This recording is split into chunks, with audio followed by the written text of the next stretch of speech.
Laut der Sprecherin des Auswärtigen Amtes, Maria Adebar, sei die Situation der Uiguren in China mit Sorge zu betrachten. Zudem fliege Heiko Maas am Sonntag nach China, um dort die Thematik mit chinesischen Kollegen zu bereden.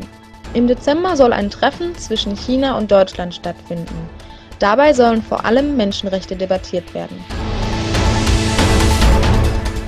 Publikationen der Uiguren werden von der chinesischen Regierung eingestellt und die Betreiber festgenommen.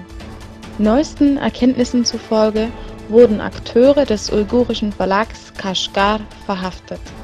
Ablis Ömer und Osman Sunun wurden voriges Jahr und Ablayan Seyit vor einigen Tagen festgenommen. In Osttürkestan wurde ein weiterer Akademiker verhaftet.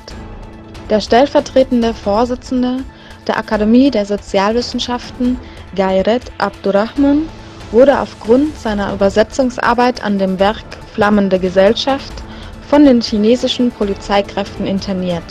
Nach der Verhaftung hat man keine weiteren Neuigkeiten von ihm erhalten.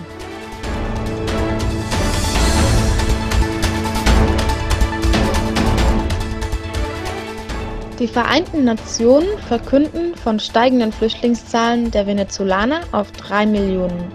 Joel Millman, Sprecher der IOM, sprach auf einer Pressekonferenz von 2,4 Millionen Venezolaner, welche in lateinamerikanischen oder karibischen Ländern Zuflucht fanden.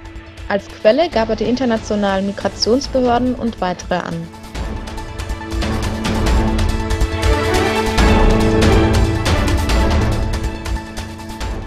Die Friedensverhandlungen zwischen der afghanischen Regierung und den Taliban in Moskau sind beendet. Einer Mitteilung des russischen Auswärtigen Amtes zufolge wird mit Dialogen eine Stabilisierung der Situation zwischen den verschiedenen afghanischen Fraktionen angestrebt. Es wurde sich auf weitere Verhandlungen geeinigt. Allerdings konnte keine Einigung über die Bedingungen eines mittlerfreien Dialogs erstellt werden.